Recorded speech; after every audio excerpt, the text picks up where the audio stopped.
सभी किसान भाइयों को UPSCL सेवरही कुशीनगर की तरफ से नमस्कार। मेरे प्यारे किसान भाइयों, आज हम अपने किसान भाई हैं, उन्नतशील किसान हैं हमारे, ये नई विधि से जो है अपने यहाँ गन्ने की बुआई कर रहे हैं। तो उसके बारे में हमारे किसान भाई अपना पहले परिचय देंगे और फिर इस जो ये कर रहे हैं यहाँ पर जो STP लगा रहे हैं ये उसके बारे में डिटेल से हम बताएंगे भी और डिटेल्स आपको दिखाएंगे भी। तो आप अपना पहले सर परिचय दीजिए। साथियों, सबसे पहले मैं आपके सेवरही शुगर मिल से जुड़े सभी किसान साथियों को मेरा राम राम। साथियों, मेरा नाम नित्यानंद साई है और मैं गौरी श्री राम जनपद कुशीनगर का रहने वाला हूं। सर्कल नंबर हमारा 357 पड़ता है और हमने STP के माध्यम से गन्ने की पौध लगाई हुई है 18231 की। सबसे पहले हमने गन्ने के एक आंख के टुकड़े कटवाकर उसको एमिडा और हेक्सास्टॉप से ट्रीटमेंट किया है, जो कि आप देख सकते हैं यहाँ पे ट्रीटमेंट हो रहा है। अच्छा, ये वैरायटी कौन सी है? ये सर 18231 का वैरायटी है। अच्छा, 18231 वैरायटी। आपने ये वैरायटी कहाँ से ली थी? ये वैरायटी सर हमने शाहजहाँपुर से इसका बीज मंगवाया था और उसके बाद 500 बड आए थे वहाँ से और उसके बाद हमने इसको अपने यहाँ लगा के। तो ये इसका प्लांट था, प्लांट से आप इसकी जो है अपने यहाँ STT ये तैयार कर रहे हैं? जी सर, अपने। अच्छा, ये आपने एक एक आँख का काट करके और इसे जो है इसका ट्रीटमेंट किया है जी। ये आपने कब काटा था? ये सर 2 दिन हुए, 2 दिन पहले इसको काट के और कल इसको भिंगाया गया। लगभग 24 घंटे हो चुके हैं और 24 घंटे बाद इसको हम बेड पे अब डलवा रहे हैं। अच्छा, तो इसमें जैसे आपने जो ये दवाई डाली है इसकी डोज क्या रखी है आपने? इसमें सर एमिडा का जो है वो 2 ml 1 ml पर 2 लीटर और हेक्सास्टॉप 1 ml पर लीटर। हाँ, इसमें जो आपने डोज रखी है, आपका कहने का मतलब ये है आपने 1 लीटर पानी में 1 ml हेक्सास्टॉप मतलब कि थायोफेनेट मिथाइल लिया है और वो जो आपने एमिडा क्लोरोपिड लिया है वो 2 लीटर पानी में 1 ml डाला है। जी सर। अच्छा जी, तो इसमें जो आपने एमिडा क्लोरोपिड या ये दोनों डाले हैं तो इसमें कैसे मिक्स किए हैं? वो सीधा पानी में डाल दिए हैं? नहीं सर, उसको पानी डाल के पहले आधा पानी डाला, फिर दवा डाल के और उसके बाद पूरा पानी डाल के उसको हमने मिक्स किया। मेरे प्यारे किसान भाइयों, थोड़ा सा हम इसमें और थोड़ा सा परिवर्तन चाहेंगे कि जैसे भी अगर किसान भाई अपना गन्ना डीप करके बोता है तो वो थोड़ा इस चीज़ का विशेष ध्यान रखे।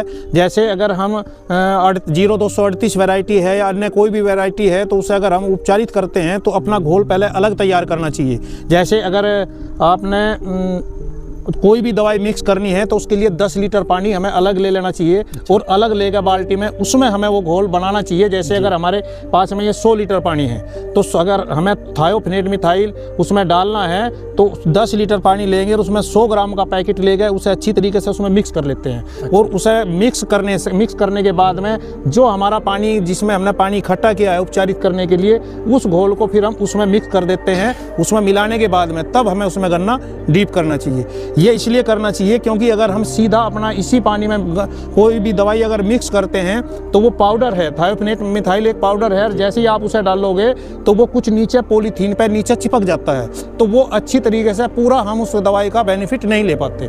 तो इसका हमें एक जो है ध्यान रखना चाहिए। बाकी बड़ा अच्छा प्रोसेस बताया सर आपने, आगे से हम भी इस चीज़ को फॉलो करेंगे। ठीक, ओके। तो साई जी ने अपने जो बीज एक एक आंख का काट करके तैयार किया है, देखो जब इन्होंने ये रात भर भिगोया है तो आप स्वयं देख सकते हैं कि आंखें जो हैं वो एक तरीके से जमाव के लिए पूर्ण रूप से तैयार हैं।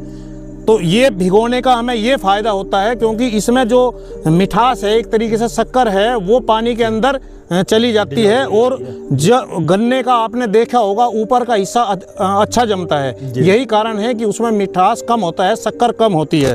तो ये किसान भाइयों इसमें मेन रोल होता है। आप नर्सरी तैयार कर रहे हैं तो इसमें जब हम आंखें लगाते हैं तो इस चीज़ का विशेष ध्यान रखें कि ये आंखें ऊपर की साइड में होनी चाहिए और थोड़ा सा इसे हम दबा करके रखते हैं ताकि ये मिट्टी डालते समय भी इधर उधर जो है ये मूवमेंट इसका ना हो, तो इसका विशेष ध्यान रखें।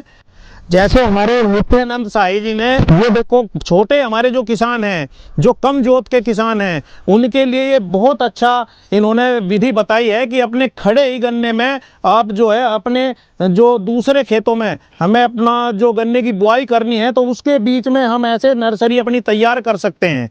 किसान भाइयों, थोड़ा सा जैसे ये अगर गन्ने की आंखें जब इसमें ऊपर रखते हैं तो इसका विशेष ध्यान रखते हैं ना जी, ये आंखें ऊपर होनी चाहिए। बिल्कुल सर, इसमें ज़्यादा टाइम थोड़ा सा लगता है, लेकिन हमने पूरा ध्यान रखा है कि हर एक गांठ की जो आँख है ऊपर की तरफ हो। आप देख भी सकते हैं यहाँ पे सारी आँखें, ये सारी आँखें ऊपर की तरफ हैं, जिससे कि जर्मिनेशन में हमको जल्दी मिले और फ़ायदा हो। और वो जैसे अगर हमें मिट्टी डालनी है तो ये जैसे फरवे से सीधा ऐसे मिट्टी ना डाल रहे, नहीं से ये आँखें जो हैं ये जो घूम जाएंगी, इधर उधर तितर बितर होगी, तो इसमें धीरे से ऊपर से मिट्टी डाल लें बीच में। ऐसे जब हम धीरे धीरे मिट्टी डालेंगे इसके ऊपर तो ये मिट्टी हाथों से फिर इसके ऊपर ऐसे हम जब बारीकी से, इसमें जब भुरभुरी मिट्टी होती है तो इसे ऐसे हम जो है बारीक तह में इसके ऊपर ये जो मिट्टी डालते हैं तो ये 1 अंगूर मिट्टी कम से कम होनी चाहिए आने के बाद, और उस पर हल्की मिट्टी 1 इंच, जैसा कि सर ने बताया 1 इंच मिट्टी डालने के बाद उसको बराबर करने का काम किया जा रहा है। आप देख सकते हैं चाचा हमारे इसको बराबर कर रहे हैं, और साथ में जो हल्की फुल्की अवशेष है मिट्टी के उसको निकाला जा रहा है, और साथ में इस चीज़ का ध्यान रखा जा रहा है कि जो कहीं कहीं मिट्टी नहीं पड़ी है तो उसको ये बराबर करते समय उसको ढक दिया जाए। मिट्टी में ढकने के बाद अगला काम होता है हमारा कि इसकी ऑर्गेनिक मल्चिंग कर दी जाए। ऑर्गेनिक मल्चिंग में आप गन्ने के पत्ते का प्रयोग कर सकते हैं, पुआल का प्रयोग किया जा सकता है, जो हमारे क्षेत्र में जिसको पुआल कहा जाता है। बेड के ऊपर मिट्टी डालने के बाद उसको बराबर करने के बाद पत्ते को हम ऐसे बिछा देते हैं जिससे कि इसमें नमी बरकरार रहे।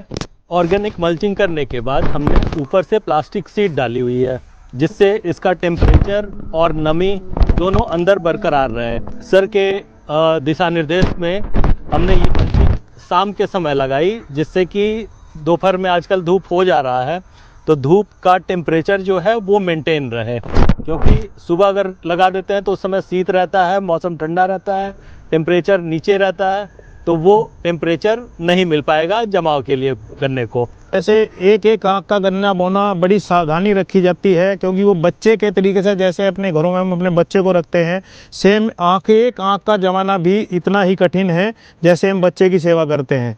तो उसके कटाई से लेकर और उसके ट्रीटमेंट में, और फिर उसका जो हम आँखें लगा रहे हैं तो वो भी ऊपर होनी चाहिए, और उसके बाद में मिट्टी भी उस पर 1 अंगूर से ज़्यादा नहीं होनी चाहिए।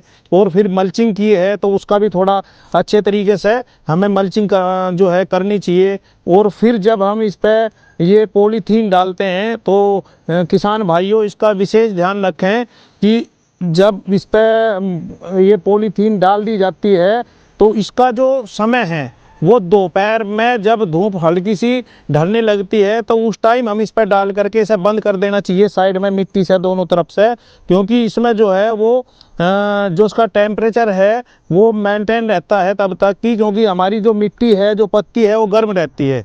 अगले दिन फिर धूप निकल जाएगी, रात भर की से ठंडी जो है वो इस पर जो है दुष्प्रभाव नहीं डाल पाएगी। हमारी आंखें जो है जल्दी जो है जमाव इसकी हो जाएगा। और से जो हम अपनी ये पॉलीथीन जैसे आपने डाली है, इसका कुछ टाइम पीरियड रखा होगा कि ये हमें जो 1 सप्ताह या 15 दिन तक रखनी है, या नहीं, इसको हम सर 10 दिन तक लेके चलेंगे।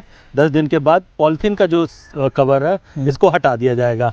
हाँ मेरे किसान भाइयों, इसका विशेष ध्यान रखें, इसमें 10 दिन से ज़्यादा इसे ना लेकर जाएं, नहीं से उसमें आँखें जो है वो जम जाती हैं और फिर पत्तियां पीली पड़ने लगती है।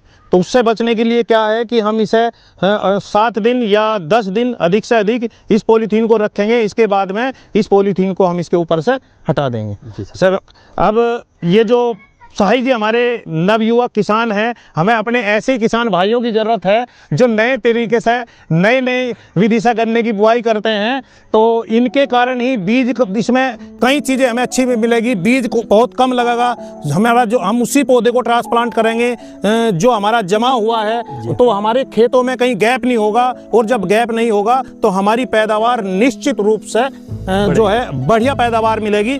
तो हम धन्यवाद करना चाहेंगे साहिल जी का कि इन्होंने इतना अच्छा कार्य किया है अपने क्षेत्र के लिए। तो साहिल जी आपको हमारी तरफ से बहुत बहुत बधाई और धन्यवाद। धन्यवाद सर।